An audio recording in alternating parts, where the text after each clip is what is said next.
আমি আর মাঠে নামবো না। উনি প্রথমেই ডাক দিলেন এদেশের পীর মাশায়েখদেরকে নিয়ে ছেড়ে কনফারেন্সের মাধ্যমে সবাইকে ঐক্য করে উনি প্রত্যেকটি দরবারে দাওয়াত দিয়েছেন। ফুলতলি, সোনাকান্দা, চরসিনা, আটরশি, মাইজবান্ডারি, শ্রীকোট দরবার শরীফ সহ সকল দরবারের আলিম ওলামারা, সকল দরবারের পীর সাহেবরা এই ওনার ডাকে একত্রিত হয়ে আজকে সবাই মাঠে ময়দানে কাজ করার কারণেই আজকে এত বড় মহাসমাবেশ সফল হয়েছে। আমরা মনে করি যে আগামী দিনে এই ঐক্যকে অটল রাখার জন্য প্রত্যেক নেতাকর্মী যার জির অবস্থান থেকে চেষ্টা করবে। আমরা মনে করি আমাদের মুরব্বিদেরকে আল্লামা এমেমউদ্দিন মহোদয় এবং আল্লামা সোম আব্দুল সামাদ মহোদয় যে উদ্যোগ গ্রহণ করেছিলেন, সেই উদ্যোগের কারণেই আজকে আমরা এত বড় মহাসমাবেশ করতে পেরেছি। বিশেষ করে আমরা ওনাদেরকে এই ধন্যবাদ জানাই, ওনাদের নেক হায়াত আমরা কামনা করছি। পাশাপাশি যে সকল সুন্নি ভাইয়েরা এসে আমাদের প্রোগ্রামকে সফল করেছেন তাদেরকে ধন্যবাদ জানাচ্ছি। আহলে সুন্নাত ওয়াল জামাত, বাংলাদেশ ইসলামী ফ্রন্ট, বাংলাদেশ ইসলামী যুব সেনা, বাংলাদেশ ইসলামী ছাত্র সেনার কেন্দ্রীয় নেতৃত্ব দিলাম না। এটা একমাত্র সংগঠন যেটা চায়ের যুগ কারো শরীরে একটি আচর না করে, কারো একটা চর না দিয়ে, কারো দমক না দিয়ে আমরা এদেশে শান্তিপূর্ণ রাজনীতি করেছি। কারোর সাথে আমরা লিয়াজু না করে রাজনীতি করেছি।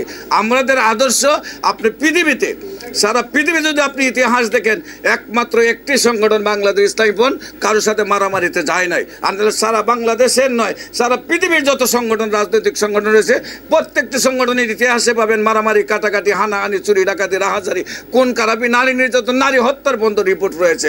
আমাদের শরীরে এই ধরনের আচরণ লাগে নেই। আমরা এই সংগঠনকে সারা পৃথিবী জুড়ে যেন আমাদের নেতৃবৃন্দের মাধ্যমে আমরা আদর্শ প্রতিষ্ঠা করতে পারি, সেটাই আমাদের ক্যাম্প। এবং সকল সাংবাদিক ভাই এবং সকল রাজনৈতিক সংগঠন, সকল সামাজিক সংগঠন, এদেশের সাধারণ জনগণ সকলে আমাদেরকে, যেহেতু আমরা একটা শান্তিপূর্ণ সংগঠন, আমরা এই দেশে শান্তি প্রতিষ্ঠা করতে চাই, মানুষের শান্তি প্রতিষ্ঠা করতে চাই, মানুষকে শান্তির রাস্তা নিয়ে আসতে চাই, সেই জন্য সবার সার্বিক সহযোগিতা আমরা কামনা করছি।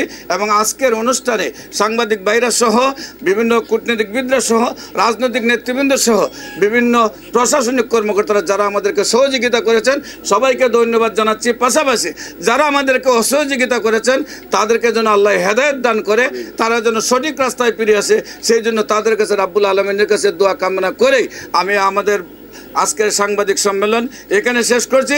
বিশেষ করে মাননীয় চেয়ারম্যান আল্লামা এমেমউদ্দিন মহোদয় এবং মহাসচিব মহোদয়, যিনি সকল আলিম উলামাদেরকে জুট করেছেন, সকল পীর মুশাইখদেরকে জুট করেছেন, ওনাদেরকে ধন্যবাদ জানাচ্ছি। এবং যারা উপস্থিত হয়েছেন তাদের সবাইকে ধন্যবাদ জানিয়ে আজকে আমাদের সাংবাদিক সম্মেলন এখানে শেষ করে সফল হয়েছে আলহামদুলিল্লাহ।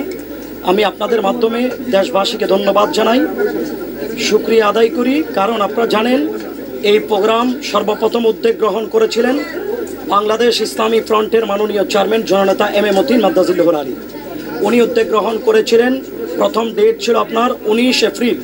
এই 19 এপ্রিল ডেট হওয়ার পরে বাংলাদেশের সকল শ্রেণীর আলেম উলামা, বিশেষ করে ইসলামিক ফ্রন্টের চেয়ারম্যান আল্লামা বাহাদুর শাহ মুজাদ্দিদি হুজুর, আল্লামা জয়নাল আবদিন জুবাইর হুজুর, আল্লামা আবুল কাশেম ফজলুল হক হুজুর, আল্লামা মাসুদ হোসেন আল কাদরি এবং চট্টগ্রাম হাটহাজারী সিফাতুল মাদ্রাসার অধ্যক্ষ আল্লামা আবুল ফারাহ মোহাম্মদ ফরিদউদ্দিন, উনি সহ সারা বাংলাদেশের সমস্ত সুন্নি নেতৃবৃন্দদেরকে নিয়ে বসে সমন্বয় করে নির্দিষ্ট একটা ডেট ফিক্সড করেছিলেন। সেটা হচ্ছে আজকে যে 26 তারিখটা হয়েছে।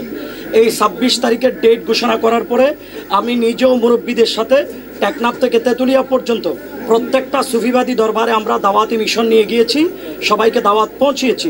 আলহামদুলিল্লাহ এই সমন্বয় প্রোগ্রাম সবদিকে দাওয়াত দেওয়ার পরেই আমাদের যুবকেরা মুরব্বীদের নেতৃত্বে, মুরব্বীদের আহ্বানে, ওনাদের পারমিশনে যুবকরা আজকে মাঠে নেমেছেন। ঢাকা শহরে নেমে ওনারা প্রমাণ করেছেন আহলে সুন্নাত ওয়াল জামাতের প্রোগ্রাম কোনো ধরনের ভাঙচুর নয়, জ্বালাও পোড়াও নয়, শান্তিপূর্ণভাবে যে আহলে সুন্নাত ওয়াল জামাত প্রোগ্রাম করতে পারে সেটা আজকে 26 এপ্রিল প্রেস ক্লাব চত্বরে জাতিকে প্রমাণ করে দিয়েছে। সেটা যথাযথভাবে বাস্তবায়নের জন্য আলহামদুলিল্লাহ আজকে ঢাকাবাসী দেখেছে, পুরো বাংলাদেশের মিডিয়ার মাধ্যমে পুরো বিশ্ববাসী আজকে দেখেছে যে সুন্নিরা, সুফিবাদী শান্তিপ্রিয় জনতা সব সময় শান্তির পক্ষে কথা বলে, ইসলাম শান্তির ধর্ম, সাম্যের ধর্ম, এই কথা আজকে প্রমাণ করেছে। আর যারা দ্বীনের কথা বলে, ধর্মের কথা বলে, সন্ত্রাসী কর্মকাণ্ড করে, জঙ্গিবাদী কর্মকাণ্ড করে, তারা বারবার প্রমাণিত হয়েছে মানুষের সাথে। আজকে আমাদের এই সমাবেশকে পণ্ড করার জন্য একটি ইসলাম নামধারী গোষ্ঠী ককটেল সহ সেনাবাহিনীর হাতে ধরা পড়েছে, আপনারা দেখেছেন। আজকে যারা এই মহাসমাবেশ লাইভ করেছেন তাদেরকে আমি আমার ব্যক্তিগত তরফ থেকে এবং